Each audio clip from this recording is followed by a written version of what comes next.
person, I can't let no hoe to lie to me. I don't feel these rappers, oh they lies is hypocrisy. Ain't no competition, ain't no rivalry. Nigga think I'm playing, I don't hear one word they saying. This shit light work.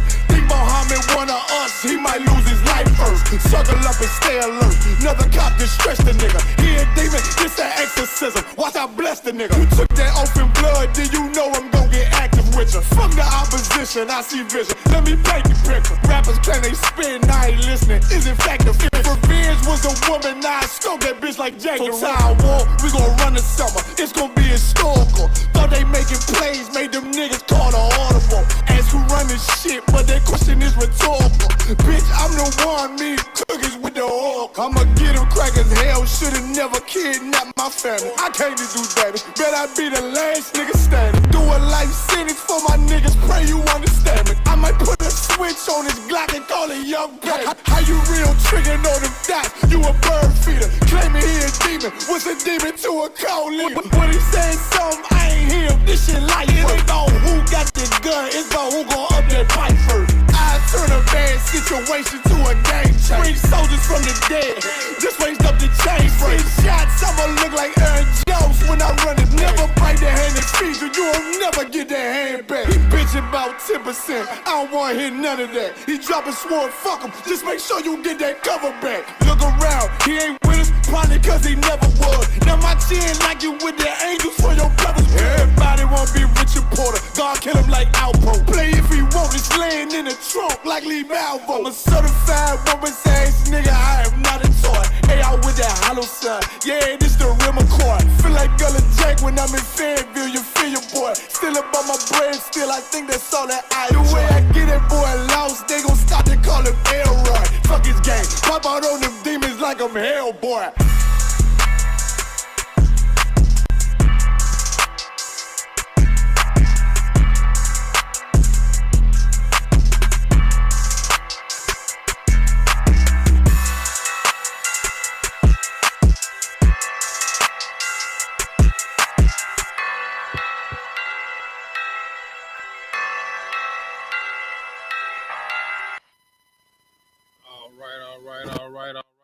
Clap it up, clap it up. All right, it's the Israelite School of Universal Practical Knowledge. Started out at 1 West 125th Street, Harlem, New York, under Commanding General YAHANNA. It is Monday, the history class, where we break it down line upon line, precept upon precept, here a little, there a little, using external references to back up and support internally what is inside of the Bible. You understand? We've been on this deep dive, breaking down the difference between Satan, the devil, and Lucifer, right? We are in part 9 of this series. Before I get started with the class, if you are on Facebook, go ahead and share the class. If you are on YouTube, go ahead and like, comment, and share. Thumbs up the video. It does help with the algorithm. If you're on Kick, if you're go ahead and thumbs up. If you are on Instagram, go ahead and thumbs it up as well. If you have any questions, right? There are, like I tell everyone, the only stupid question is the one that you don't ask, right? So if you have any questions, type it in the chat. For those of you that are online, we are monitoring the chat, and we will answer them amicably as they come in. As far as inside of the room, I believe we had 2 different questions. Yakatazab, take one of the mics. There you go. I believe you had a question. What was your question? So like you had one. I was one y'all do me a favor. Pull up mentor and mentee in Greek for me in the Greek Empire. Go ahead.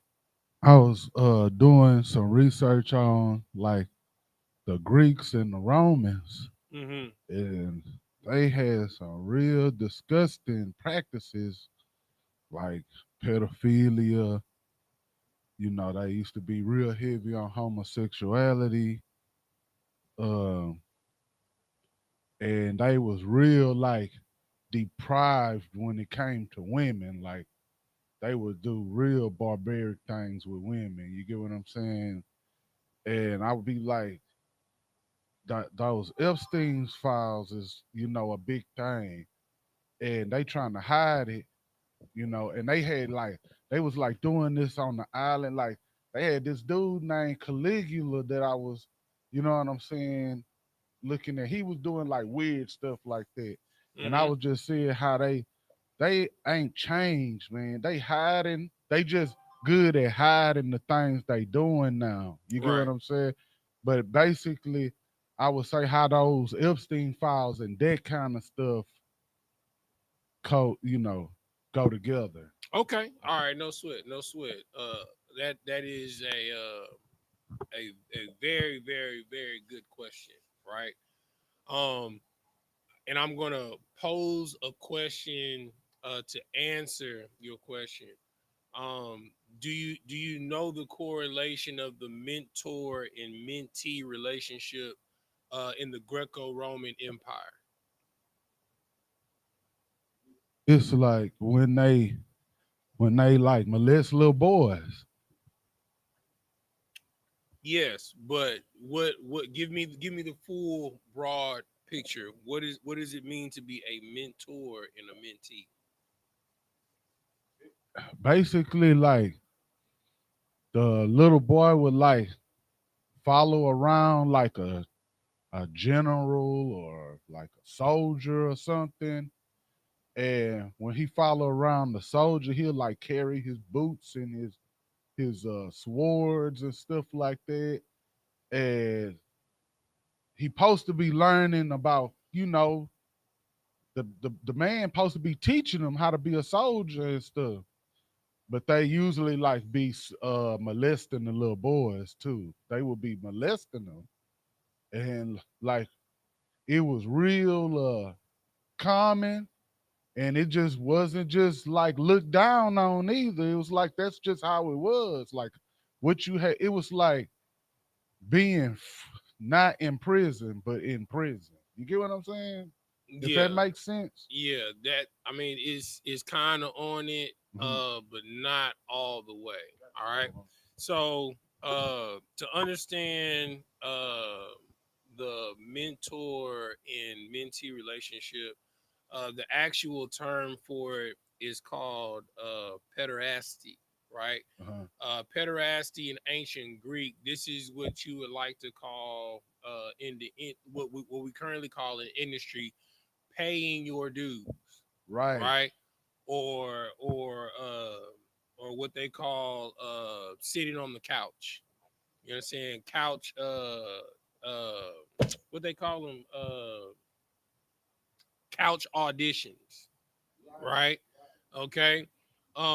So the origins of it, and I'm gonna have a one Ya'ala pull some stuff that he's found on it. Has to do with, and it doesn't anything, it doesn't necessarily have to do with the military, right? In any industry, right?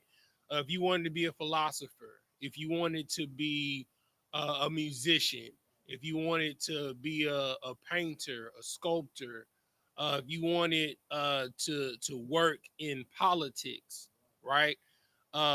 You had to be a mentee under someone that had a position of power, and what they would do is they would groom you, right? And that same predatory grooming, uh, which is the pederasty, um, is essentially um, a man boy lovers club, right? Which is the same thing that's still going on today. I mean, I'm pretty sure you've heard of. Have you ever heard of Pizzagate? You know what Pizzagate is? No, but what is Pizzagate? Does anybody know what Pizzagate is? Lacom, do you know what Pizzagate is? Mm. Lacom, look that up. What is Pizzagate? Look that up.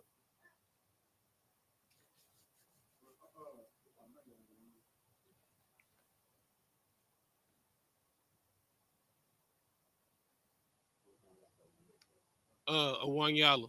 Give him the mic, please. Turn the power button on. Is it dead? You got it? There you go. If I may, Pizzagate is widely debunked conspiracy theory that falsely claimed a popular Washington, D.C. pizzeria, Comet Ping Pong, was the front of a child sex trafficking ring ran by Democratic Party officials, including Hillary Clinton. The allegations are entirely false and have been disapproved by law enforcement and numerous facts. But what's crazy is the FBI, they have an entire list of symbols that predators or sexual predators use when they're trying to order a child, right? So like a cheese pizza is a girl, right? A meat lover's pizza is a boy, right? So and they have like different like little symbols and stuff like that. But I'm saying all of that to say this: how does this correlate from ancient Greece and Rome to the Epstein file? Is because we're still under the Greco-Roman Empire, and the same thing is going on in the music industry. The same thing is going on in the art world. The same thing. It used to be being a thespian, being an actor in plays, but now we have the silver screen. The same thing is going on in the movie industry. One y'all, did you have something on the mentor and mentee relationship?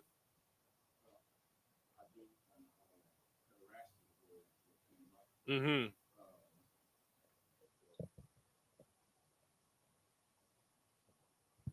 Okay, I do. And pederasty was the word that came up. Is a sexual relationship between an adult man and an adolescent boy. Mm-hmm. It was a socially acknowledged practice in ancient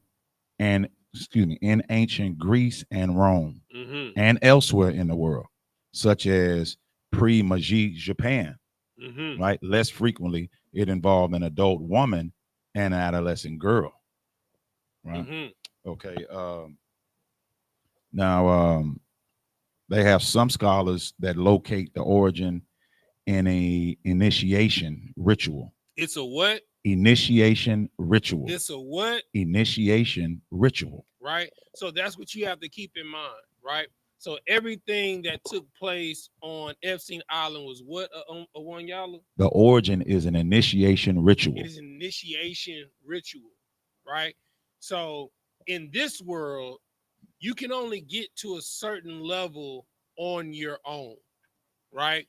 Some people fall through the cracks, right? You might drop a song and some type of visual, and because like known in your city, it'll get pushed through the algorithm. Yeah. It'll catch on and it'll flash through the industry. You know what I'm saying? Everybody be like, who this, right? You getting all of this notoriety, all these different looks and things of that nature, right? But in order for you to go to a Taylor Swift level, in order for you to go to a Beyonce level, in order for you to go to a Jay-Z level, right? In order for you to go to a Prince, a Michael Jackson level, they have to have something on you. Right. Right? Which is why before Michael Jackson died, he talked about, he was in fear for his life because he flipped the table on them. You know what I'm saying? And he like he said, I just did good business. I did to them what they did to us. Right? You had something else you wanted to read, or one y'all? Yes, somebody? I do. Con. It says particularly rites of passage on Crete, where it was associated with entrance into the military life. Say that again. It was associated with entrance into military life. So it goes back to what you were saying, right? So the and just to show you how rampant it was, like the Spartans, right, were known Grecian warriors, right? And it was almost suggested that you indulge in a homosexual relationship with one of your fellow uh, military brothers, right? Because in their mind, you'll fight harder for your lover on the battlefield. So much so that when they came home, because they were such in love with their fellow platoon mates, fellow battalion mates, and because they're with them pretty much year round. So when they would come home to their wives, right, their wives would have to dress up in a Spartan uniform or a Grecian uniform, and they would sneak in through the window to make love to their wives, right? Because this was something that was normally and it was normal and it was acceptable, right? Which is why in America it's not a big deal to be a lesbian. It's not a big deal to be a homosexual. It's not even a big deal to be a transsexual. Let's just mix up your pronouns. I mean, hey, if you want to identify as a cat, be a cat, because this is an extension of Greece and Rome. We are still in the Roman Empire, right? Go ahead. You had something else you had something else down there, one y'all? Exactly. It says also it says now remember this was where it was associated with entrance into military life and the religion of Zeus. Right. Now it says where it is right here. It is right here. Here you go. All right. So now it goes on. I'm read it first and let you get it in. It says in general, in ancient Greece, pederasty was the practice of older men serving as mentors to young boys in exchange for sexual favors. This practice was widespread through customs and attitudes differed drastically from Greek city state from Greek city to state, from city to state. Right. So and for my Black, Hispanic, and Native American parents, you need to be very, very, very careful as your children are growing up, because they'll be in different school organizations, right? Like student government, right? Or the student chess club, right? Or band, football, basketball, uh, especially in gymnastics and track and field. Because in gymnastics and track and field, you got to be training year round, right? You got summer, winter track, indoor track, gymnastics, pretty much their gymnastic coaches are like their parents, right? And they'll say things like, if you pay me a certain amount of money, I'll mentor your child. So when you hear those suggestions and those phrases, mentor, well, what do you mean by mentor? I don't want my child to be mentored. My child needs a coach. My child doesn't need a mentor. Are you in some type of pederasty deviancy? Like, what do you mean by mentor? Because I mean, if I look up the origin of mentor and mentee, that's some type of pederasty sexual deviancy going on, right?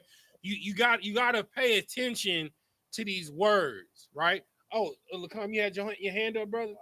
Okay, no sweat.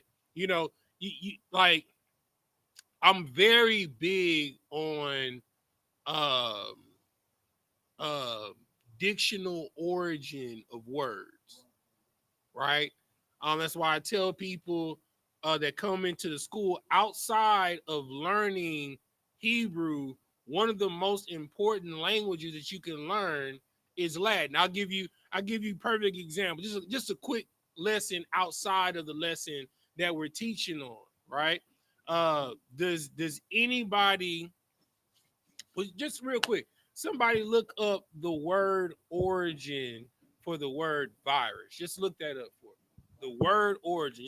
I just need to know what the origin of the word. You know, it'll tell you if it's Greek or Hebrew or Latin. Somebody just look up what is the origin, the literary origin of the word virus. Go ahead, give him the mic, one y'all. If I may, the word virus originates from the Latin word virus. Right. So virus isn't even an English word, right? It is a Latin word, right? Now let me ask you a question. Does anybody know what the word virus means? Does it say what does that definition say the word virus means? Come on, which means poison, toxin, or slimy liquid. Okay. So that's the English definition of what virus means. Now, virus again is not an English word; it's a Latin word, right? So, if you could, Lacombe, since you have it pulled up, if you could look up the Latin definition of virus, this is gonna blow your mind. Come on, sir. The Latin word virus translates to poison, slime, or venom. Okay, so of course they're not gonna put because if I have my Latin dictionary here, yes, part of that definition is correct, but the full definition is it is uh poison derived from a snake or venom. Salakia, sir, if I may. Go ahead. And when I searched the origin of Latin definition for virus, it says poison, venom, or slimy liquid. Right, which is derived from a snake. Snake, come on, sir. Right. So if that lets you know what a virus is, right? And so cold, a common cold, that's a virus. Yeah. Influenza, that's a virus. AIDS is a virus. You understand? Hepatitis is a virus. COVID is a virus. Now, you know, as y'all know, Officer Tazadak, you know, he's one of the most excellent chefs that y'all know. Right? You understand? That's right. You know, one of the most excellent chefs in Israel. You understand? But what a lot of people don't know, in my spare time, what I do that makes me such an excellent chef, I study herbs. I study herbology, right? Botany. You understand? And an interesting thing, one cure for venom, right, is what's the word? It's nicotine. Nicotine, right? What do we commonly get nicotine from today? The number one resource of nicotine. Go ahead, Lacan. Salakia, sir, you get nicotine mainly from cigars, cigarettes, or vapes. Tobacco. Thank you. That's what I'm looking for. Tobacco, right? Did you know that an old remedy for the common cold is tobacco tea? You take a full leaf of tobacco, you understand, and you would steep it in hot water and you would drink it 3 days, cold gone. Right? Why? Because cold is a what? It's a virus. And what is virus? It is poison derived from a snake or venom, right? And if you look up a lot of these viruses, right, the key thing, because you know all these viruses are man-made in the lab, right? This is biological warfare. COVID was made in the lab. Smallpox was made in the lab. Malaria was made in the lab. AIDS was made in the lab, right? When our parents was growing up, like in the 70s, you understand, in the 60s, there was no such thing as AIDS. There was syphilis. Syphilis was made in a lab, right? And the binding agent for all of these viruses, guess what it is? Venom. Venom. Right? Because in order for it to bind to your cells, it has to break the body down like poison or venom. You understand? So it's important for you to not only know Hebrew, but you need to know Latin. You understand? Everything that is done in pharmacy comes from the Latin word pharmacia, right? You understand? Everything that is done in medicine is in Latin. All of your drugs are in Latin. Every type of procedure, for the most part, is in Latin. Go ahead, Owan Yala. Just real quick, I'm gonna ask a question. So is that the reason when you have colds or have some type of sickness that it comes out slimy like that? Is that the reason why? Okay, so you're talking about the mucus, right?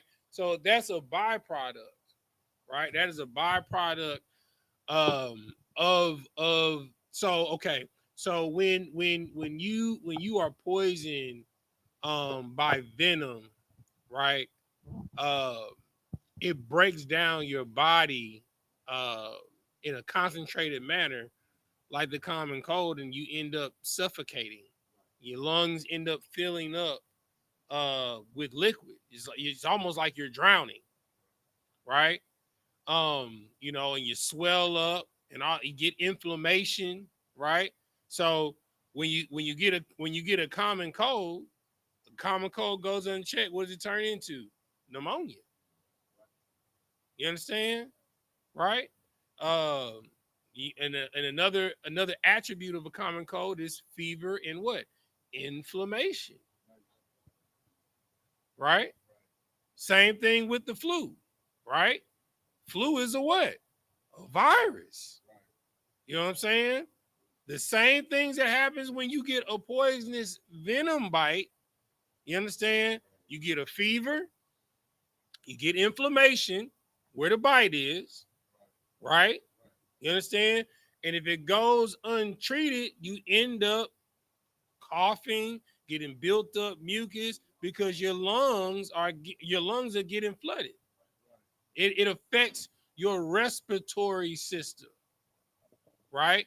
So if you're asking Officer Tazadak, if you and this is not medical advice. I am not a doctor, right?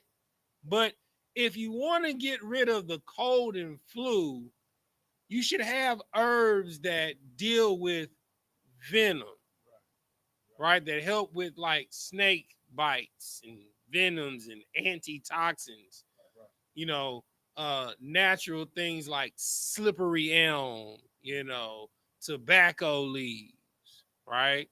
To stick with your teeth, right? You know, not smoke tobacco. You understand? And what's very interesting is, you know, this just came out in the medical journal because this is something that I be researching because I be into herbs, right? They found that the number one binding agent, right, to get COVID out of your system is nicotine. That's crazy, man. You don't believe me? Look it up. It is in the recent medical journal that they just released in 2024. Look it up. Officer Tazadak is not pulling this out of his behind. Right? Go ahead. And that's why the pharmaceutical symbol is a snake. No, it's a caduceus. What's that? What's A that? caduceus goes back to Egyptian times. It is a staff Yeah. with the a snake snake. wrapped around it. Right. Right. You understand? So yeah, that goes back to ancient Egypt. Right. It's also Go ahead, Lacombe. Like yourself, I had a question. Was that symbol that the pharmacy used that's dated back to Egypt, was that symbolic for what Moses did with the snake and the staff and two snakes, or is there something different? No. So somebody look up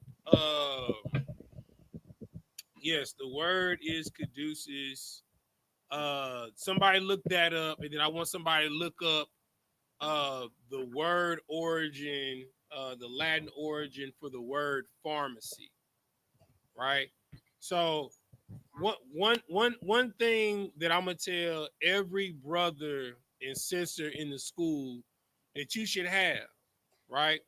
You should have a herbal dictionary, right? Because I mean, a one y'all, you know what I'm saying? You older than me, but I'm also old enough to remember. But our grandmothers and great grandmothers, they had remedies to deal with stuff before we even got to the doctor. A lot of stuff, if you had the cold when I was a kid, you didn't go to the doctor for the cold.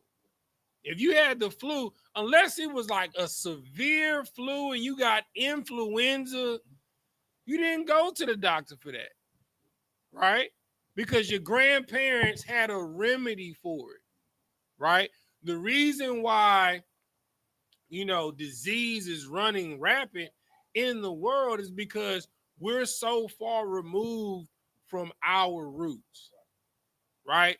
One thing that I talked about during the Genesis breakdown, right, is that Israel, Blacks, Hispanics, and Native Americans, we are our occupation, right, is dealing with livestock in agriculture, right? We left what we were naturally good at because we wanted a quote unquote good life in the city. But what is a better good life than living on your own land, eating what you grow, right? And literally raising the food that you intake. When I was a kid, the only thing that my grandmother and great grandmother went to the store for was milk and eggs and beef. You understand? Well, no, not eggs. I'm sorry. It was milk and beef because they had their own chickens, right? Everything. Hold on one second. Shalom, Lord in Christ, General. I'm currently teaching class, sir. Okay, no sweats, sir.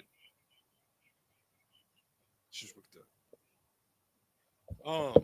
So you what you have to understand is everything that we needed, it was in our front yard and in our backyard, right?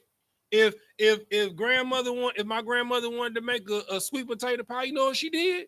She went and dug the sweet potatoes up in the back. You know what I'm saying? If my grandmother had all the ingredients for gumbo in her backyard outside of the abominations. You understand? She had the okra. She had the onions. You understand? She had the greens. You know what I'm saying? She the only thing that she didn't have was flour, butter. You understand? But everything else she had. She grew her own tomatoes. I remember as a child, her sending me along the fence line to pick the berries. We have to get back to this, right? Who had the Latin origins of the word pharmacy? See, look, yeah. So yeah, we got Sister Shapar said we got tons of books on herbal medicine. You got to, right? Who got the origin of the word Latin word for pharmacy? Go ahead. The Latin word of the word pharmacy. It reads pharmacia, which was borrowed from the Greek word pharmakia. Mm-hmm. The Greek word pharmakia originally meant to use drugs. To use what? Drugs. To use what? Drugs. To use what? Drugs. Now, understand this. Understand this, right?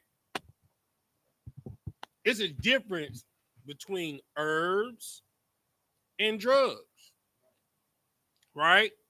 Drugs are processed herbs, Yeah. right? So I give you an example, right? You have the poppy plant, right? And then you have heroin, right? Heroin is a synthetic process of the poppy plant, right? You have the coca leaf and you have cocaine.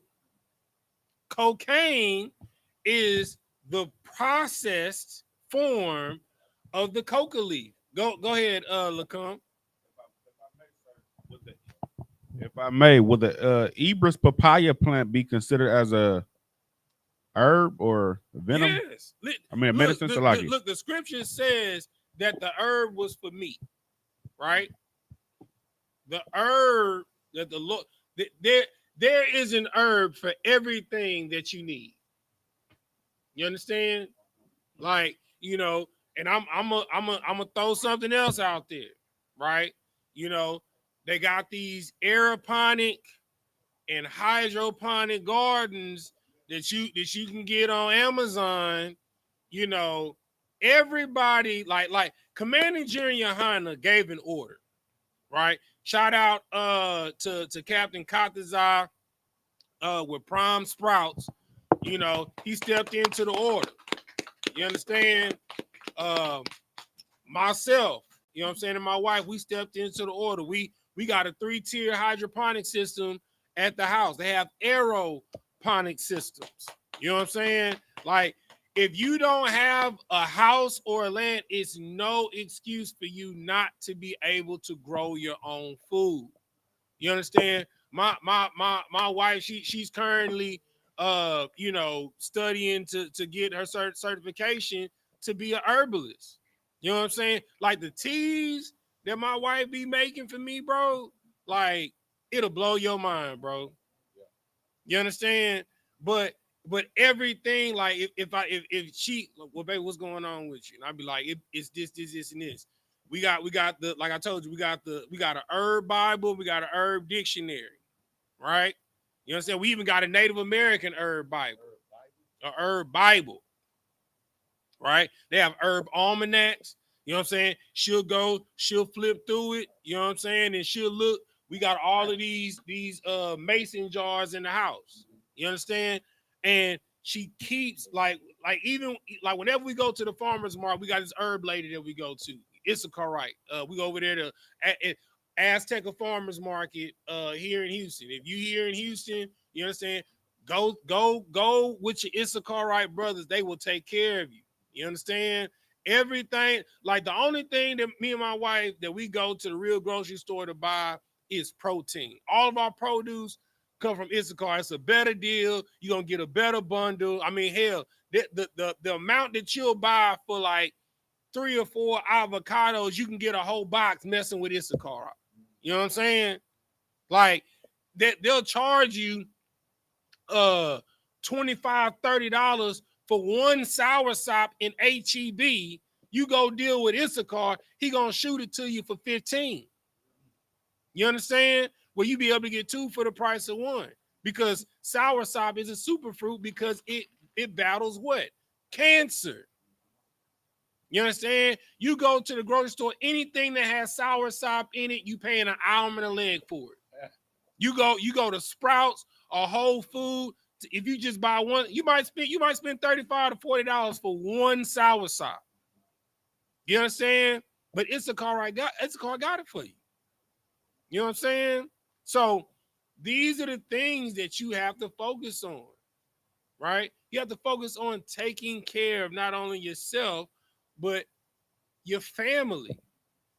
You understand? We have to remove dependency from our oppressor. Right. The reason why we're in the condition that we're in is because we are dependent. That's why when the food stamps came, the food stamp sever came from the government shutdown.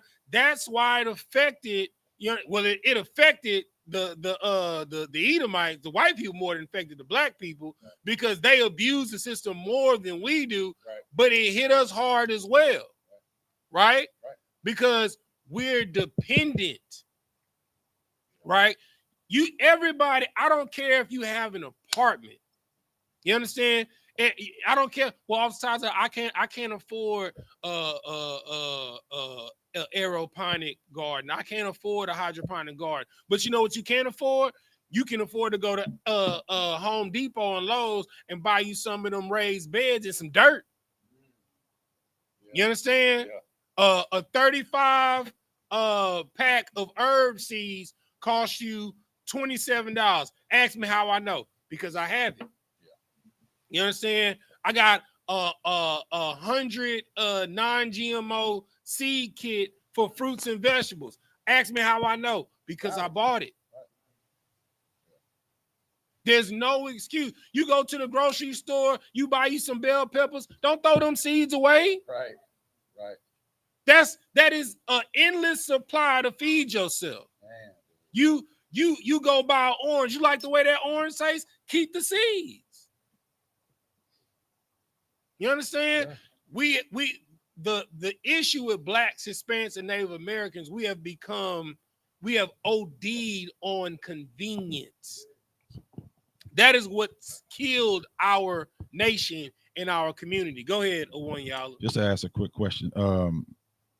So has the oppressor, this is what I've heard, has the oppressor made it unlawful to like grow oranges and trees and things like that? No, okay. no. The only thing that they've made unlawful, well, not unlawful, illegal, rather, is for you to catch rainwater. Okay. Right? Huh? Because they want you to buy water. Right, because they want you to buy water. It's the same. Like everything the Lord is giving you everything for free. You just lazy. You understand? You can have all of your own food.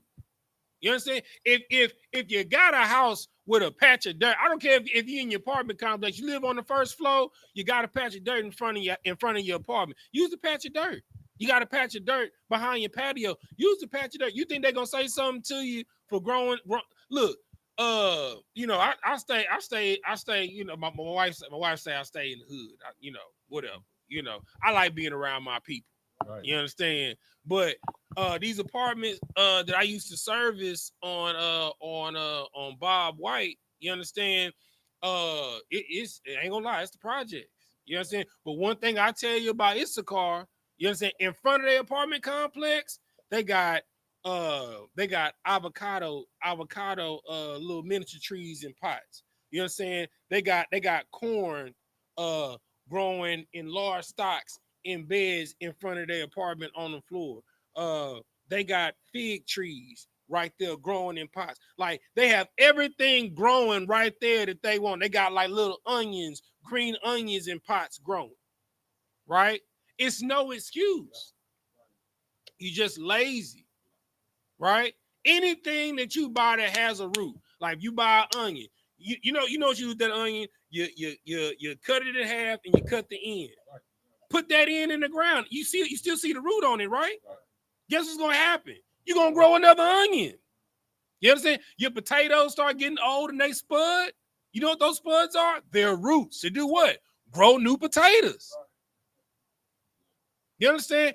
The Lord is smarter than us. He is literally designed whenever the food goes bad to grow and feed and make new food. Just put it in the ground. Right. If you don't got no ground, go get some of them paint buckets, them empty paint buckets from them empty 5-gallon paint buckets from Home Depot. Put some dirt in it. Throw the seeds in there. You understand? You spit some watermelon seeds on the ground. You come back 4 months later, you gonna have some watermelons rolling down your driveway. You understand? We have to remove our dependency on the oppressor. That is the only way that them taking food stamps from us hits us hard. You understand? We went on a whole nother awesome question. Yakaza, go ahead and one, y'all. Okay, so I was gonna segue back into what you were saying. Mm-hmm. All right, so I'm gonna read all three of them real quick. So pharmacia, the direct Latin ancestor of the modern word pharmacy, meaning the use of drugs or medicine. Pharmakia, the Greek word from which pharmacia is derived, meaning the use of medicines, witchcraft, or remedy. Pharmakon, the root Greek word meaning drug, poison, or Come on, man. Come on, man. This is why it is important for you to know language. You understand? If you don't study nothing, if you don't remember nothing else Austin Doc told you, you understand? You need to learn Hebrew, you need to learn Latin. We give free Hebrew classes every Friday across the nation. You understand? Get you a Latin dictionary. You understand? You'll learn a lot about businesses because majority of these businesses, when you look up their LLCs, guess what they're in? Latin. And it lets you know what the origin, what they really into. You understand? Let's see. This sister, Shapira said, my daughter wants to start a garden. I really want to know how. And Princess Kawhi said, you speak nothing but truth, sir. So look, I'm gonna tell y'all, it ain't hard to start a garden, right? If you stay in an apartment, listen to all the ties of that. Go get you some 5-gallon buckets, paint buckets, empty paint, but they sell them because construction workers use them 5-gallon things for a whole bunch of stuff. But they have them at Home Depot and they have them at Lowe's. You understand? Go buy you some dirt. You understand? Some topsoil, fill them buckets up with it. You understand? And then order, they have them, I suggest the 100-pack of non-GMO seeds. You can order them on Amazon. You understand? Same thing with the herbs seeds. You can order them on Amazon. You understand? And just put the seeds in the dirt and water it. That's all you got to do. You understand? If you want to do the little seed pods and start them out in the germination process, let them grow a little bit, then plant them, you can do that too. You understand? Whatever you buy from the store, if it got roots, put it in the dirt. It's going to grow. You understand? When you cut your green onions down to the little white part, plant the white part in the dirt. Guess what? You got an endless supply of green onions. You understand? Every single time. You got to start thinking renewable. This is how you save money. In this day and what's going on with the economy, everybody need to save money. Everybody penny pinching right now. Jobs are scarce and stuff like that. So penny pinch any way that you can. By what? Growing your own food. The highest part of your grocery bill, you understand, if you really cooking food, it's produce. It's not the protein. It's the produce. Fruits and vegetables are extremely expensive right now. You understand? So if you're growing your own produce, you're at least alleviating a third of your grocery bill, if not 2/3. Right? Okay. Go ahead one, y'all. just real quick, because she brought up something a minute ago, and I'm still the same, but the sister said her child wanted to grow. When I was young, especially a lot of children in my age, you're so excited, enthusiastic to be in the garden, to want to try to grow your own things and get your hands dirty, and that's been taken. I'm gonna go a step further with that. Another medical study that came out, children that have ADHD, when their hands touch dirt, they calm down. So it's a proven fact. Children that have ADHD, if you let them go outside and they touch dirt, That's why when we were kids, guess what we used to play in? Dirt. You understand? Boys used to be out there with they Tonka trucks, you know what I'm saying, acting like they was construction workers, digging holes, playing in what? Dirt, making mud pies. You understand? You come home, your jeans is filthy, got dirt all under your fingernails. Your mama say, don't track that in the house. Take them clothes off at the door. Go get your butt in the shower. Before you get ringworms. Right? You understand? So if you want your children to have a better way of life, teach them a better way of life. You understand? Brothers, when the last time you took your kids fishing? You understand? If you don't know how to hunt, you can at least go fishing. You providing food for your family. You understand? What's the old proverb? A man that teaches another man to fish will eat forever. You know what I'm saying? I can feed you a fish, or I can teach you how to fish so you can eat forever. You understand? When the last time you went hunting? You understand? Because look, for the brothers that came out there, Yakazab, he was out there with me when I was skinning them 2 bulls, when I was slaughtering them 2 bulls. Yakazab, when we had the Southwest Down South cookout, how good did you feel to eat food that you made? You made, gross. How did that make you feel, Yakazab? Say it on the mic.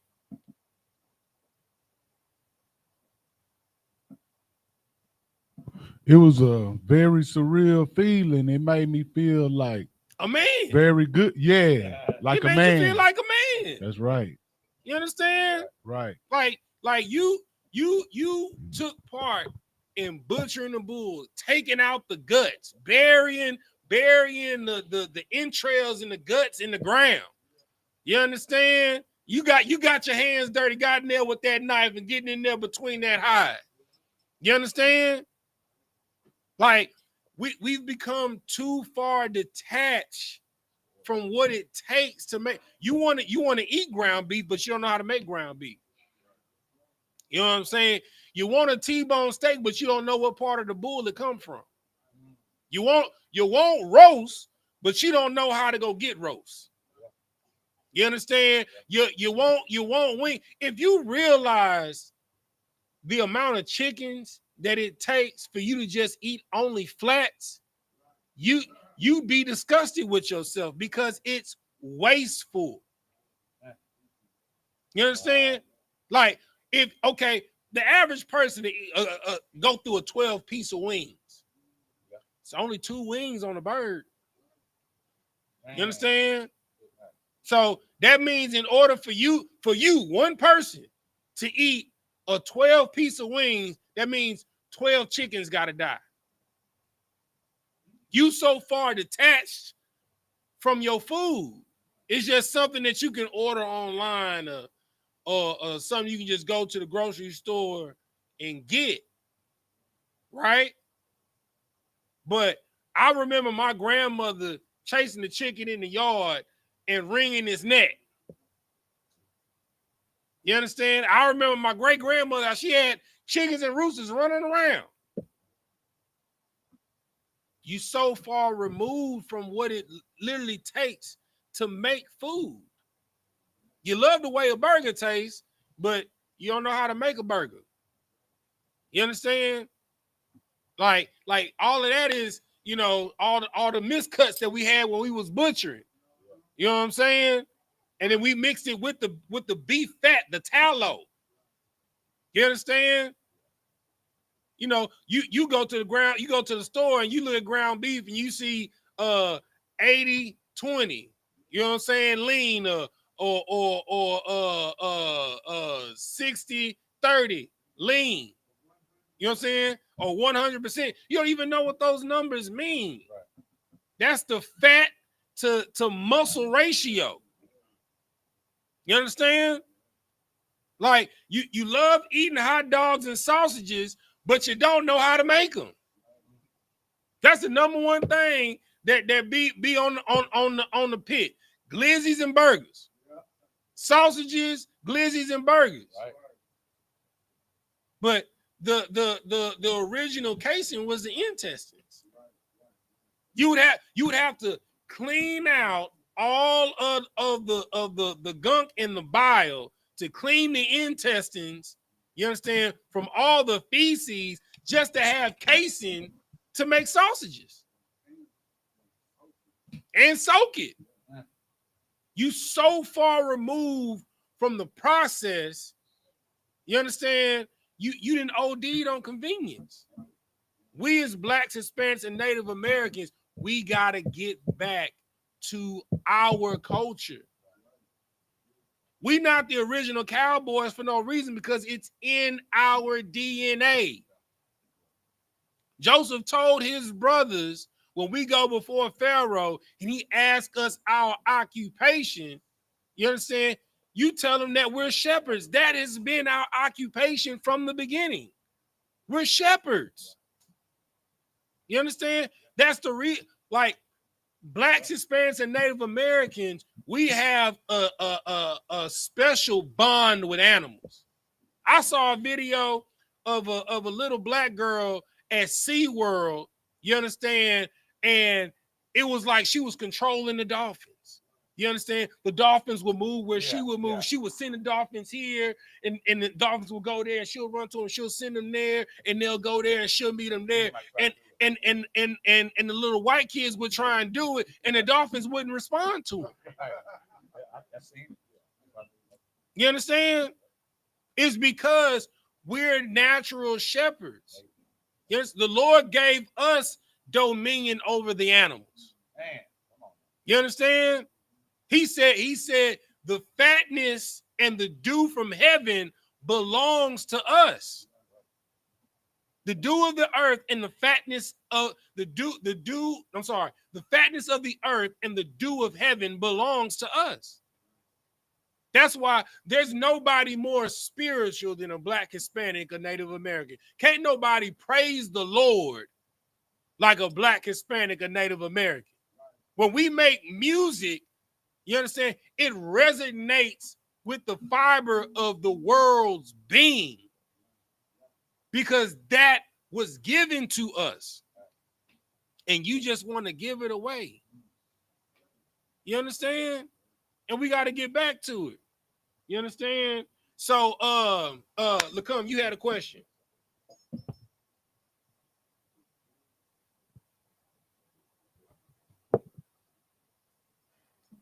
What was your question? It was in Song of Solomon, right? Yeah. You had a question in Song of Solomon. Common sir, if I may, I had a question in the book of Song of Solomon, chapter 1, verse 6. Let me go there with you. You said Song of Solomon, what now? 1 and 6. 1 and 6. All right. Okay, so verse 6, I know what the first half mean when it say, look not upon me because I am black, because the sun hath looked upon me. This is the part I'm confused about, if I may. My mother's children were angry with me. They made me the keeper of the vineyards, but mine vineyard have I not kept. Okay, what are you confused about as far as that scripture? Like, what do you mean? What do he mean when he say mine vineyard have I not kept? What is vineyard as symbolic for, like a household? Let's see. Read the whole verse. Come on. Start at verse 5. This is the book of Song of Solomon, chapter 1, verse 5 and 6. I am black but comely, O ye daughters of Jerusalem, as the tents of Kedar, as the curtains of Solomon. Verse 6. Look not upon me because I am black, because the sun hath looked upon me. My mother children were angry with me. They made me the keeper of the vineyards, but mine own vineyard have I not kept. All right, so I got you.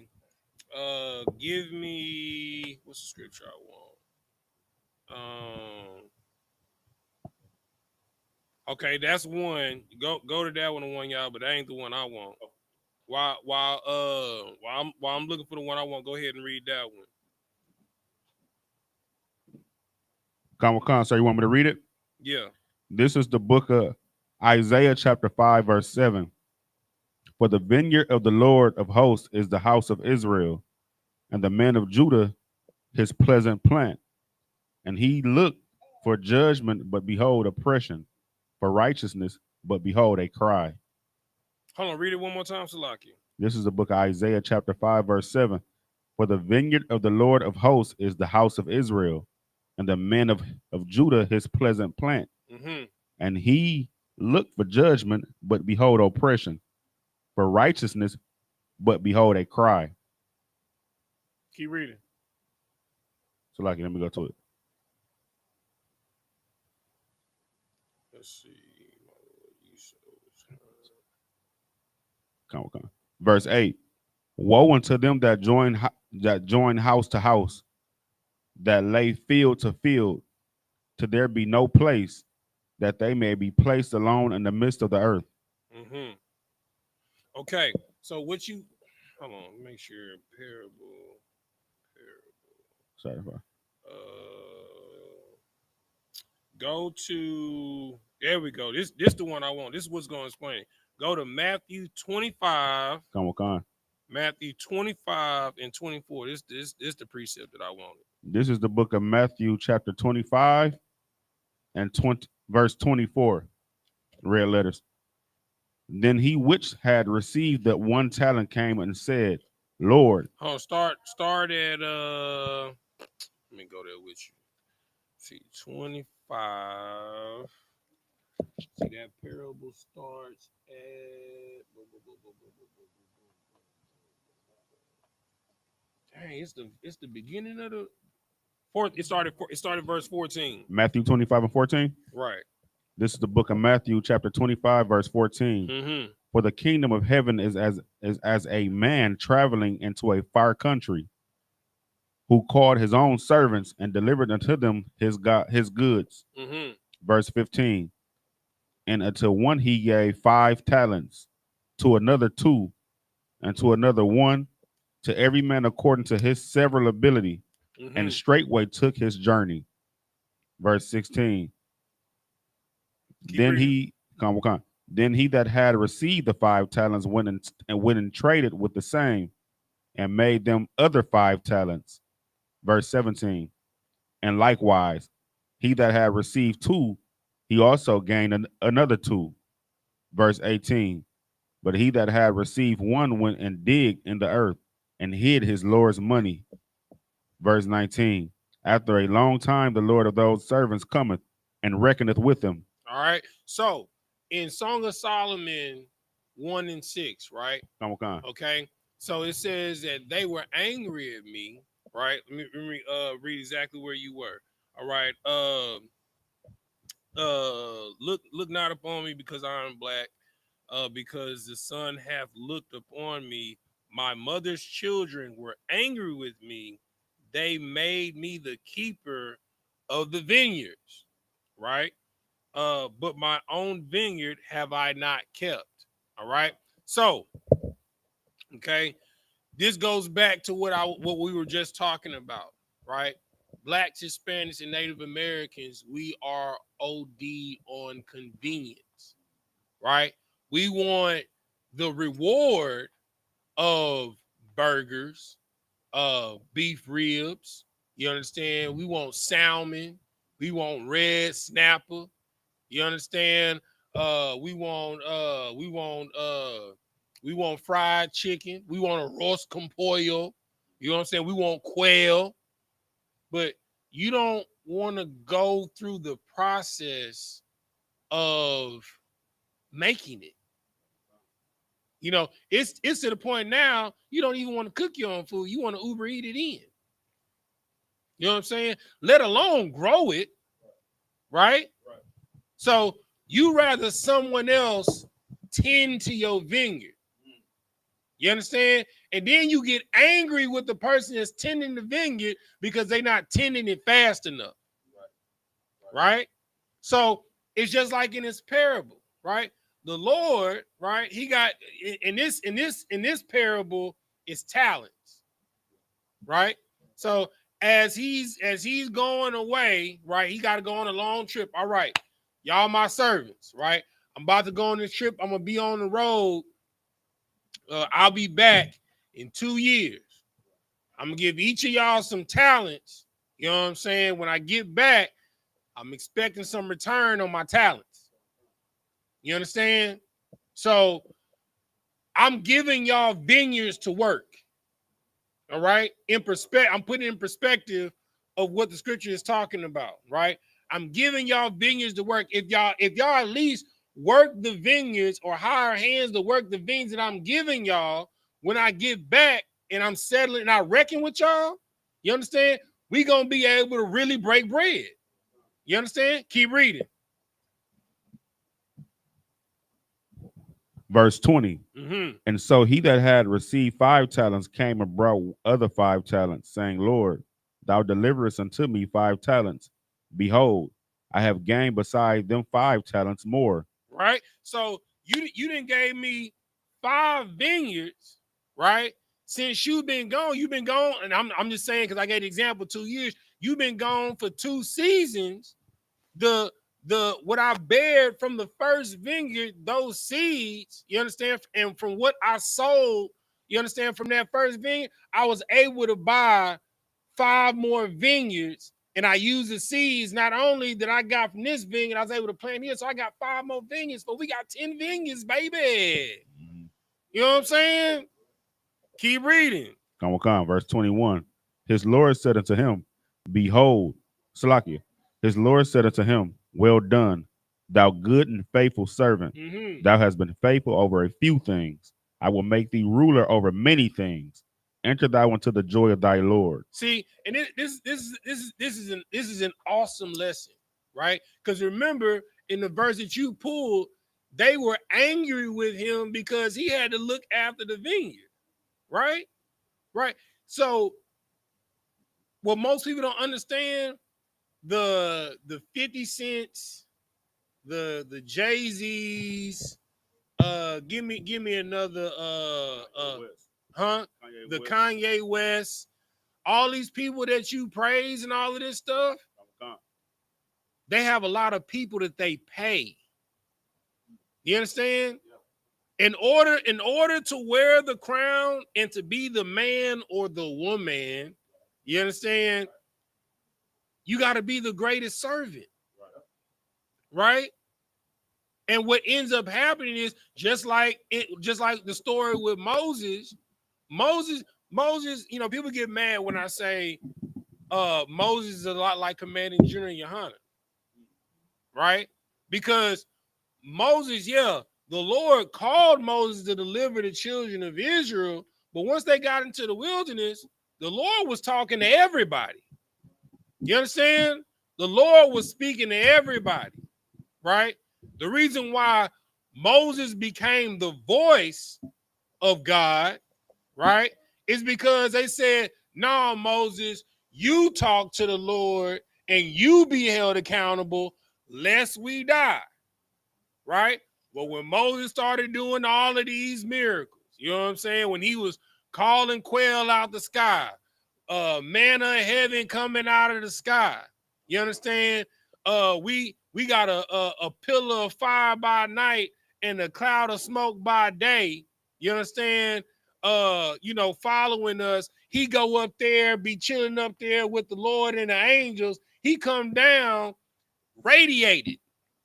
The brother was so radiated, they had to put a veil on his face because the look at him was like looking into the sun, right? And he didn't become like this because he wanted it. He became like this because nobody else wanted to do it. See, glory comes with obedience and sacrifice.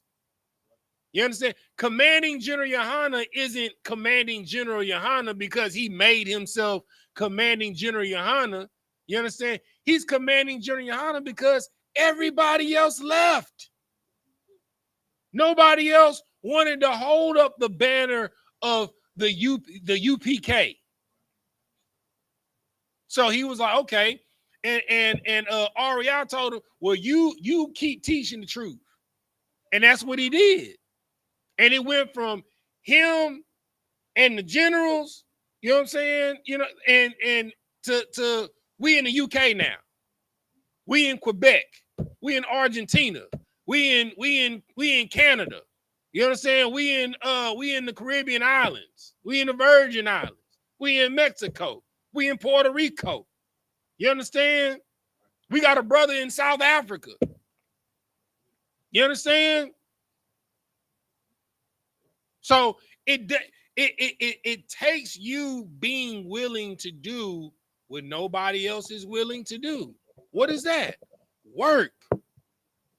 You got this out. You was here with us every day. How much work on the back end did it take for us to put on that cookout on the front end? Say it on the mic. Say it on the mic, brother. How many nights was we up here before that cookout? We was coming in after the work every night and leaving around like 2, 3 o'clock at night and going to work. At least for 3 weeks. Yep. At least That's for right. 3 weeks. That's for right. one day. Mm-hmm. For one day. You understand? It was glorious. It too. was. Look, listen. Let me tell y'all. You understand? We fed the whole block. The whole block ate a whole bull and a quarter. You understand? If you don't know, let me tell you how much meat that is. That is enough meat to feed a family of 8 for a year. A year. You understand? The whole block ate a bull and a quarter. So put that in perspective. That's what being a man is. Being able to go out there and provide for your people, for your family. We had so much meat left. We didn't have know what to, brother. We came in here, it was just pans of short ribs on the table. People was taking whole racks of short ribs home. Any way that you could think to process beef, we broiled it, boiled it, barbecued it, smoked it. You understand? Papoosed it. You know what I'm saying? Stewed it, kebabbed it. You understand? Made burgers out of it, sausages out of it. Any way that you can think to do beef, we did it. Made egg rolls out of it. Brother, they had 3 different types of egg rolls. You know what I'm saying? They had egg rolls with beef, collard greens, and mac and cheese in it. They had curry beef and potato egg rolls. You understand? But that's what it takes. You have to be willing to do the work that nobody's willing to do. You understand? And you'll be doing so much work, like Solomon said, he couldn't even tend to his own vineyard. He was dealing with everybody else's vineyard that didn't want to work their vineyard. But then they get mad when he get the glory from the vineyards. You understand? Keep reading. Verse 22. He also that had received 2 talents came and said, Lord, thou deliverest unto me 2 talents. Behold, I gained 2 other talents beside them. Verse 23. His Lord said unto him, well done, good and faithful servant. Thou hast been faithful over a few things. I will make thee ruler over many things. And this is what people don't understand, you know. And this is a great lesson for brothers that want to ascertain rank. You understand? I don't care if you're a student. Yakatazar will tell you, we got this young man named Kyle in the truth. You understand? I saw young man Kyle outwork brothers that's been in the school. You understand? The brother manned the flat top the entire cookout. Days that egg rolls and stuff days that we couldn't get brothers to come to the school. Guess who's here? Kyle was here. You understand? You got to be willing to serve in a capacity that brothers and sisters ain't willing to serve. I laugh when I hear brothers trip about me telling them to empty out the cat litter. Brother, I had to clean up dog doo-doo at Officer Gabawar House, the original school. He had a dog named Fam, and I don't know how Fam figured out we was having class, but it was like, it looked like the Exorcist in his garage. Like Fam was slinging doo-doo through the cage, and it was everywhere in the garage. And guess what? We had to get there early, take Fam cage out of the garage. You understand? Clean all the dog doo-doo out of the garage, then bleach the garage. You understand? Then Fabuloso the garage, then put the box fans in the garage to blow the bleach smell out of the garage just so we can have class in the heat. And you complain to me about some cat litter in the school? If you want the greatest glory, you got to be the greatest servant. You got to be willing to do what others don't want to do. And I don't care if you only got one talent. If your talent is to come in and clean up the school, you better be the best cleaning up school person that the school has ever seen. Because if you're faithful over the few things, I can trust you with more work. See, all brothers see is Captain Tazariak on this network, Captain Tazariak on this network, Captain Tazariak on this network, but they don't remember Captain Tazariak and Captain Katazar holding down Israelite vibes. The show started at midnight in New York. They was in there consistently every week from midnight to 2 in the morning. And both of them got to be at work for 5 and 6 in the morning. For 5 years. They don't see Commanding General YAHANNA's The Grill, the original one. Then the new grill that came out, yeah, because that's where Israelite vibes came from. It came from Commanding General YAHANNA's The Grill radio show. The number used to be 1-800 The Grill. You know what I'm saying? Now you got crossed the line. They have been Captain Katazar and Captain Nazariak. The reason why they have the glory that they have is because they have been consistently serving in that capacity for a decade, man. But you want to come in and have the freshest breakdown, and you ain't even passed your officer's test. You can't even be faithful over one talent, but you want to be on real life street stars. You want to be on Vlad TV. You can't even break down John 3:16 at camp. You want the glory with none of the service. It don't work like that. Right.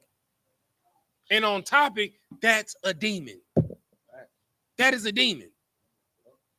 And let me show you what the Lord does a demon. Keep reading. Khan.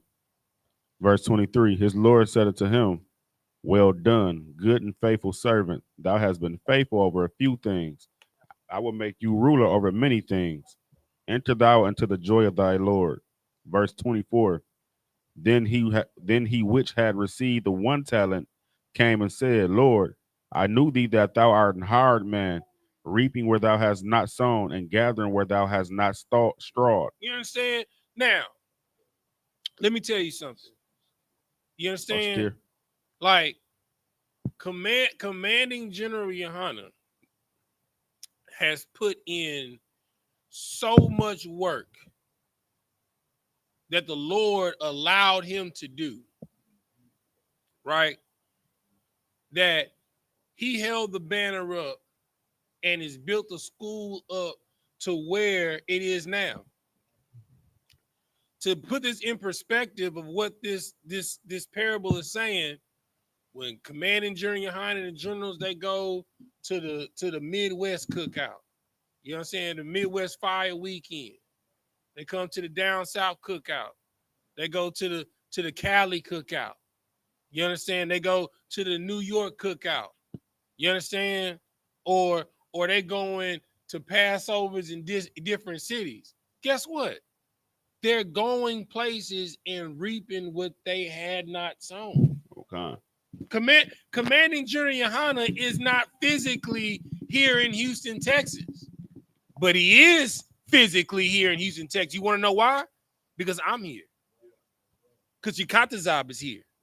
Because Awanyala is here. Because Lacum is here.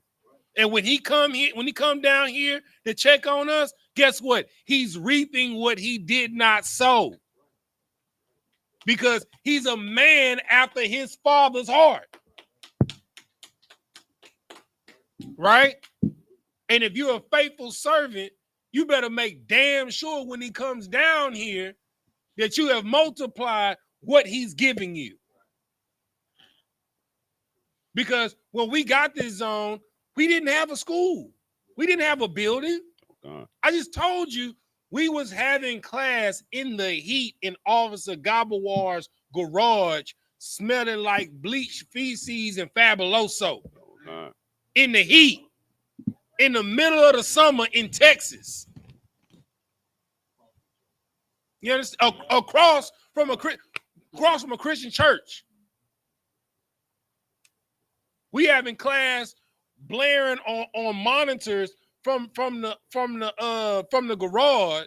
You know what I'm saying? With these blackety black Negroes, you understand, toting AR-15 with bulletproof vest on. They like, man, who is these niggas talking about God? Scaring them. But we feeding that crackhead that y'all turning y'all back on that's walking down the street, coming up to the church asking for money. You understand? We giving clothes to a homeless sister that's just walking wayward up and down the street. Y'all know how it is in Sunnyside and Dead End. We are defenders. We are fathers to the fatherless, mothers to the motherless, brothers to the brotherless, sisters to the sisterless. You understand? But it takes you, when you're given a talent, we just got the order to take the city. And you know what we did? We took the city. And it started with Shadiala in Dallas. When I first came in the truth, it was one brother in Texas. Now I can't keep up with you niggas. I can't. Every time I go to Austin, Killeen, San Antonio, El Paso, Rio Grande Valley, I see a new face. Mexico. With schools. There were no schools in Texas. I can't even count the number of brothers and sisters in Texas now, let alone children. Good night. Y'all brothers is taking what the Lord said, be fruitful and multiply the heart, I see. You understand? Keep reading. Come.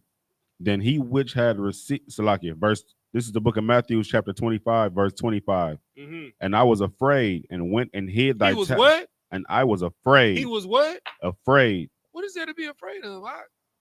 Just do the work.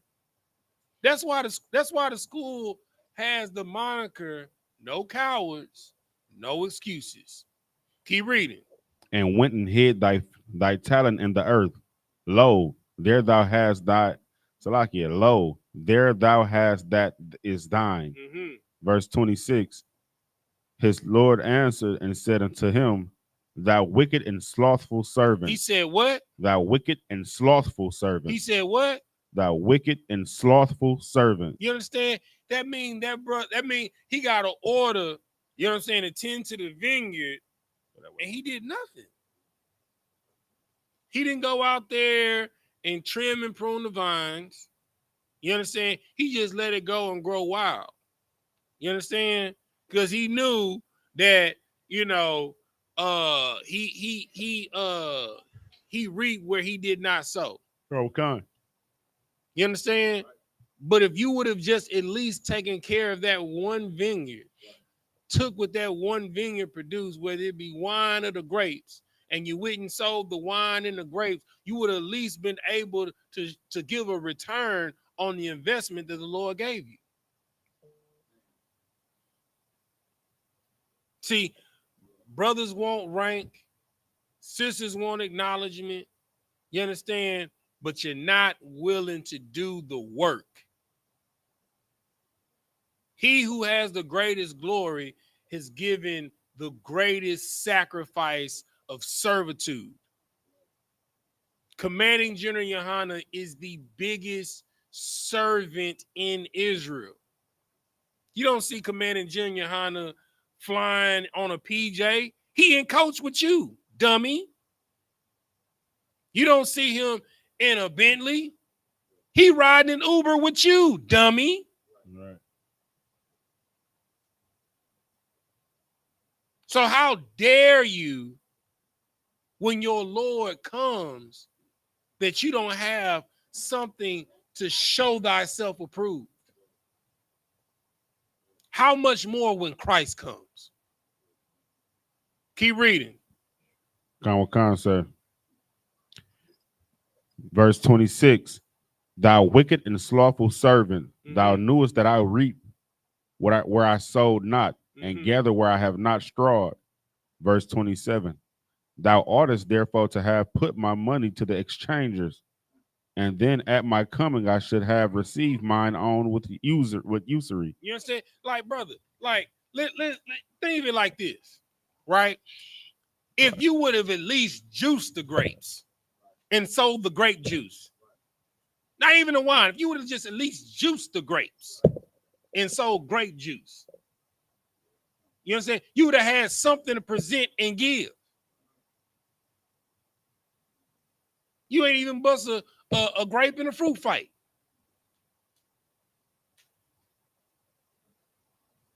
This is what you got to understand. Slothfulness is a demon. Laziness is a demon.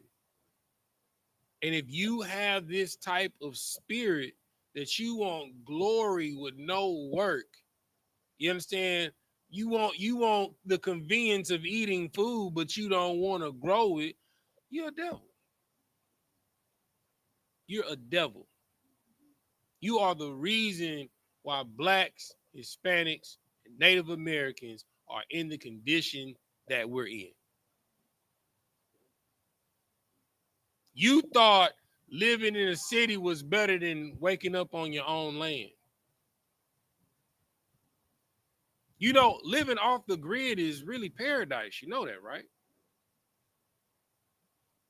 To not need the you getting your own water out of the ground from your own well and aquifer that you dug. You understand? You're going down to the creek on your land to getting fish that you fished. You understand? You got a whole pasture of bulls and you're only slaying one and it feeds your family for a whole year. Right. Imagine having 100 bulls and having 50 bulls and 50 heifers. You understand? And you only need one to feed your family for the whole year. You understand? You have one chicken, you understand? And it lay like Bar Aya, he literally brings crates of eggs. And he keeps a certain portion, puts them in an incubator to grow more chickens. You have everything that you need. I'm with y'all. Salaki, go ahead, brother. Salaki, just real quick. Yeah, and that's the reason why our oppressor is the devil. And he makes our people be of the devil. Like he's turning us slothful. He's teaching us and our children not to be productive, you know, in the fields, you know what I'm saying, and not to tend to the vineyard. So he can tend to it, you know, and then that's that control. Straight up. Right. Like, It's there, but that's like, why I.S.U.P.K is so important. Like the reason why white people are able to control you is because you don't have your own water. You don't have your own food supply. Okay. Let me tell you, look, one of my favorite podcasts that I love to watch is the Sean Ryan podcast. You know what I'm saying? He's an ex-Navy SEALs. He's an ex-Navy SEAL, and he be having all of these ex-military guys, government whistleblowers, people that are on the cutting edge of technology, and religious zealot nuts come on his show, right? One show he had one of his ex-Navy SEAL buddies on him that's a government official, and he asked him a question. If the power grid went down, how long does the average person have? He told him, yeah. He told him, if you're not out of any major urban area into some rural land within the first 48 hours, within 7 days, you're dead. Within 7 days, you're dead. You don't understand? Let me break it down to you, right? If the power goes down, that food, like protein, fresh meat, right? Oh. You only got 3 hours max of it being in that temperature danger zone before it spoils, right? Produce, not refrigerated. So we talking about leafy greens. You got 24 hours for it to be in a wilted capacity, as you can still eat it, right? And 48 hours, it starts breaking down and decaying, right? Fruits and vegetables, right? We talking about squashes, peppers, potatoes, your fruits, your oranges and stuff like that. Unrefrigerated, you got 7 days before it starts going bad or spudding and breaking down. So, for one, if you're not outside of a major urban area within 48 hours and going to a rural area where you got your situation set up, bug out bags, water supply and all of that, you're not going to survive. Because what's going to happen is when the food supply, when they've raided all the grocery store of all the non-perishable food items, all the canned goods, you understand? Now, people in the world, they don't have the righteousness of the truth. So when they woman nagging them and they babies crying because they don't got no food, what you think they gonna do? They're gonna take it, right? And if you are a black, Hispanic, Native American, independent woman, INDPEND, tell me, we know what that means. She got her own car. She got her own house. You gonna wish you had a man, because you gonna be the first ones they gonna rob, dummy, because you have no protection. You have no man. That's why the scripture says in that day that seven women will tie themselves to one man, saying that we have our own, only to be called by your name to take away our reproach. We need your protection. We don't need you to provide for us. We got our own. We just need you to be a guardian over us. Because I'm gonna tell you, the need of a man in that time is gonna be like fine gold. See that country boy that you look down upon, that know how to ride a horse, that know how to grow some food, that know how to slaughter a bull, that always be out there at the creek fishing and you laugh at him all the time. He gonna be like fine gold. Because he knows how to make groceries. You understand? Them hood brothers, them ex-cons and all of that stuff that you look down upon and all of that. You understand? You're going to want one of them because you're going to need one to protect you. Right. Yep. This is why he said, if you're not out of any major city in the first 48 hours to a rural area where you're set up, you're out of there. But guess what? In the Israelite School of Universal Practical Knowledge, we got farms. You understand? We got land. Right. We are prepared. Because we're not out here looking for views. We're not out here, looking to be seen. We're out here trying to provide. Because we know that our king, YAHANNA in the Hebrew, the person that the world knows as Jesus Christ, he is a Lord that reapeth where he does not soweth. Right. We're not waiting for him to bring the kingdom. We're building a kingdom to give to him. Right. That's what this is about. Right. Read that last part, Lacan. I ain't even get to my topic. But we on topic. Verse 28. Mm-hmm. Take therefore the talent from him and give it unto him which hath 10 talents. Mm-hmm. Verse 29. But unto everyone that hath shall be given, and he shall have abundance. Mm-hmm. But from him that hath not shall be taken away even that which he hath. Mm-hmm. Verse 30. And cast ye the unprofitable servant into outer darkness. Into what? Outer darkness. Into what? Outer darkness. Mm-hmm. There shall be a weeping and gnashing of teeth. This is what that scripture is talking about. You understand? Where it says that my brothers are angry with me. Okay. How you gonna be mad at a brother for tending a vineyard that you don't even want to tend to? Right. You want the wine that come from the vineyard. You understand? But you don't want to juice the grapes. Right.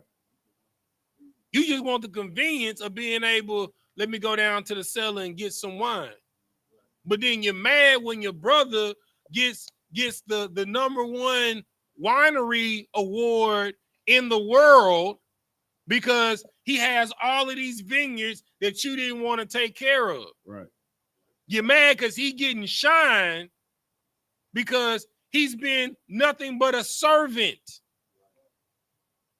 That's like, I don't even know the brother's name, but we didn't all seen the video of the old school brother at the barbecue spot, and he be picking it up and the stuff just fall off the bone, and he just be, walking off and animated. He's starting to get shine. You understand? And guess what? He's not even the owner of the barbecue joint. He's a servant. He's the one that's cooking in the back. And because he's a good servant, guess what he's getting? Shine. Now all of these content creators are flocking to the restaurant just to make videos with him. Not with the owner, but with the servant. Because the servant is bringing business to the owner. Right. So he's getting glory. This man probably in his 60s, pushing 70. Been barbecuing all of his life. And then on the backside of his life, maybe for the last 10, 15 years, he getting glory. And he's been a servant his entire life. Could you wait 60 to 70 years to get shine? The shine that you deserve? Could you be a servant for that long? If the answers is no, you got a demon on you. This is why Solomon said in Ecclesiastes. Matter of fact, let's go to Ecclesiastes 1. Go to Ecclesiastes 1. Let me go there with you. Go to Ecclesiastes chapter 1, verse 1.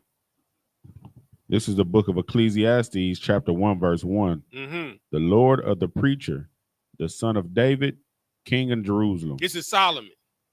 The son of David is Solomon. He's the king of Jerusalem. Okay. Verse 2. Verse 2. Vanity and vanities, saith the preacher. Mm-hmm. Vanity of vanities, all is vanity. Everything is vanity. You understand? Me wearing these 2 chains, that's vanity. You understand? Me wearing these shades while I'm inside of a building, that's vanity. The car that you choose to drive, I don't care if it's a Geo Metro, it's vanity. They don't even make them no more. I know a lot of y'all like, what the hell is a Geo Metro? Google it. It is the ugliest box car. Yeah. It's like a Dodge Neon, but smaller. Yeah, real talk.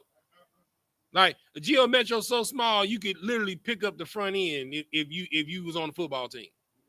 You know what I'm saying? That's I'm just keeping it real. The heaviest thing in that car was the motor. That's it. You understand? But everything is vanity. It's not important. You understand? The tennis shoes that you pick is vain. The jeans that you wear is vain. Sisters, the purses and pocketbooks and books and clutches that you buy is vain. You understand? None of it matters. They're trinkets. They come a dime a dozen. You break a strap, you go buy another one. They mean nothing. But you know what does mean something? Being there for someone when their loved one died. You know what does mean something? When you and your partner, both of y'all got $5 to y'all name. Y'all put that 5 together. Y'all got $10 and y'all go crazy on the 4 for 4, me and you, and have a feast together. That means something. You understand? When you driving home from work and you see somebody stalled out because they ran out of gas and they pushing their car in the middle of the road and you pull over and you hop out and you help push that vehicle into the gas station, that means something. You know how many people just drove by them? When a homeless man is humiliated, because the key word in humility is humiliation. It's humiliated by asking for money. You know how many people walk past him? Even if you don't have the cash on you and you going into the gas station, what is it to you to buy a gallon of water and some chips to give to that brother so he can eat and have something to drink for the day? That means something. You understand? Your partner need a ride to work and he didn't call his mama, his daddy, his cousin, his sister, his brothers. You understand? But you got to bond with him for life, driving him to work when his blood family don't even sacrifice for him. That means something. That's not vanity. It's called brotherhood. The scripture says that there's no greater thing that a man or anyone can do other than lay down his life for his brother. What means something is your sacrifice.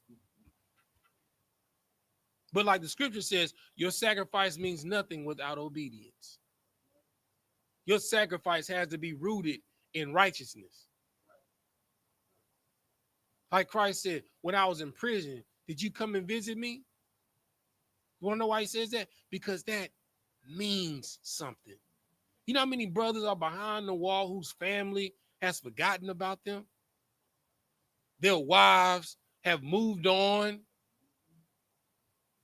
Children have forgotten them. For them to just receive a letter knowing that someone outside is thinking about them, that means something.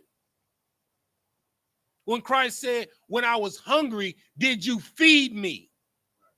Because that means something. When I was homeless, did you give me shelter? When I was naked, did you clothe me? Because that means something.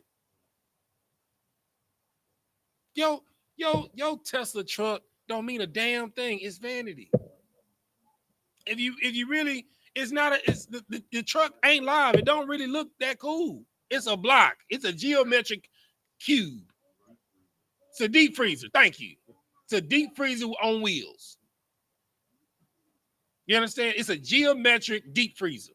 That's literally how it looks. You got it because it's vanity. Yo, 7-bedroom, 3-bath, 5-car garage, swimming pool mansion means nothing when you can only be in one room and sit in one chair at a time. It's vanity. When a 2-bedroom apartment will do. Because you can only sit in one room and be in one chair at a time. Hell, if you got a studio apartment, that's good. That means something. To some, a studio apartment is a mansion to somebody that's homeless. Brother, I done been to the Caribbean islands when they live in shanties, in corrugated metal, you might as well call them huts with dirt floors. I done been to South Africa. You understand? A studio apartment with air conditioning and electricity and clean running water, that's a mansion to them, huh? That means something. That's why it says another man's trash is another man's gold. What means nothing to you means the world to someone else. It's all about perspective. If you're not, like the scripture says when we were just in Matthew 24, you got to be a steward over the small things. If you're not appreciative of the small things that the Lord has given you and do wondrous things with the minuscule amount that you have, don't get mad when your brother get the glory. Because he took the one thing that he had and made 2. Or a brother that took the 5 things that he had and made 10. Or a brother that took the 10 and made 20. You are given based upon your measure. A measure of a man is what you're able to go out here and make. A measure of a woman is based off of her virtuosity. And I guarantee you it's not being a bad bitch. Because I'm sorry, when I read Proverbs 31, it says that she waketh up before her entire house. She go and see about a plot of land to acquire for her family. She weaves her own linen. The sister got businesses. And the scripture says that a virtuous woman gives an inheritance to her husband. So I'm sorry, sisters, if you just looking to get flew out to be taken out to eat, you understand? You're not worth a dime. If your only value is equated to your private and your hind parts, you're not worth a dime. Right. You a dime a dozen. You a trick. That's. I'm sorry. I was born in the 80s, raised in the 90s, that's an old word for a hoe. We called you a trick. And the brother that was going after you, he was tricking. Because he's tricking you out of the most valuable and vulnerable part of yourself for a happy meal, for a dinner. And when I say a happy meal, I literally mean a happy meal, a meal that makes you happy. You equating the most vulnerable part, the most precious part of you, you're giving to someone for a meal and dessert. For a trip to get flew out to a land to where you'll get a meal and dessert. Tripping. If you have that mindset, you're a devil. You are demonically possessed. You understand? Like, whatever happened to having a good home cooked meal for your family? You understand? Making sure your children knew how to multiply and divide. I just saw a video today that there is a mass exodus of teachers quitting because parents aren't doing what's necessary at home to make sure their children are educated. It is not the teacher's job to make sure your children know the times tables. It's your job as a parent. It is not the teacher's job to make sure that your children know how to spell and read. That's your job as a parent.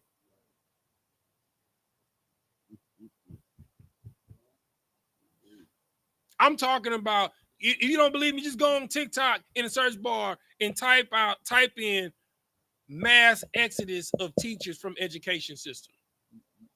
They're just giving up because the children are extremely ignorant. You understand? They have no self-control, no self-discipline. You understand? And they're all reading at a subpar level. Go ahead, get the mic. It's because they don't got no home training. The parents. Listen, hey, I saw a video. What's your boy from Wildin' Out with the dreads, the one that used to do the He Ratchet videos. Yeah, but you know who I'm talking about. Yeah, Emmanuel.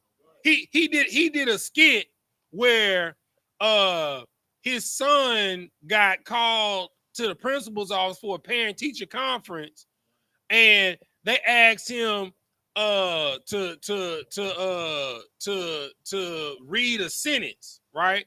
And the story started off, the actual sentence read, "Once upon a time." You know what I'm saying? And the child was like, "Once upon a time." And the parent was like, "Jaquavius, you can't even read. It ain't even once, it's once." You understand? You know, I hate to quote my father, but sometimes he's right. We the punk ass parents. We the reason that our kids are in the condition that they're in now. Because you afraid of your child, so you don't tell him to pull up his pants. You afraid of your child, so you tell her she can't dress like a whore going to school.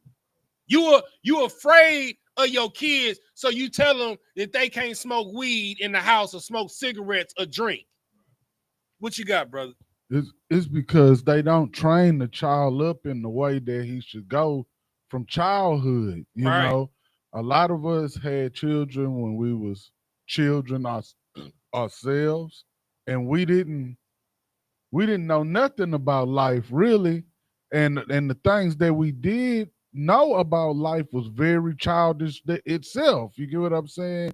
So we went out there chasing after happiness and things like that, and trying to find somebody to love or something like that. You know how people is going to have some fun while your kid was with your grandparent. You know what I'm saying? Or at home by themselves. You so focused on turning up, your kids is dumbing down. You so focused on shining and grinding, and you don't realize that these children are the ones that's gonna be taking care of the country in 20 years. And you got high schoolers reading on a 3rd grade level. Or not reading at all, they're just illiterate. You understand? And you wondering why we got Trump in the White House.